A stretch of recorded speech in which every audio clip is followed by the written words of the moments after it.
A student has to get 34% marks to pass the examination. He gets 341 marks and failed by 33 marks. তাহলে একদিকে pass percentage কত বলে দিয়েছে 34%, আরেকদিকে pass percentage কত বলে দিয়েছে he gets 341 marks and failed by 33 marks. তাহলে 341 plus 33, দেখো তাহলে ফেলড বাই 33 মার্কস মানে কি আরো 33 নাম্বার পেলে তবে পাস করবে।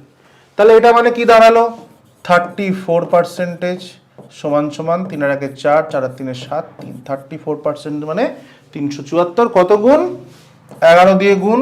আমি তোমাদের আগেও শিখেছি যে 3 × 4 এটাকে 11 দিয়ে গুণ করা মানে এখানে 3 বসাবো, ডান দিকে 4 বসাবো, এই দুটো যোগ করে মধ্যিখানে বসিয়ে দেবো।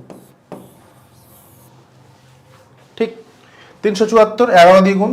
তাহলে find the maximum marks. Maximum marks মানে কত আমরা জানি 100%, তা 11 দিয়ে গুণ করলে কত হয় 1100।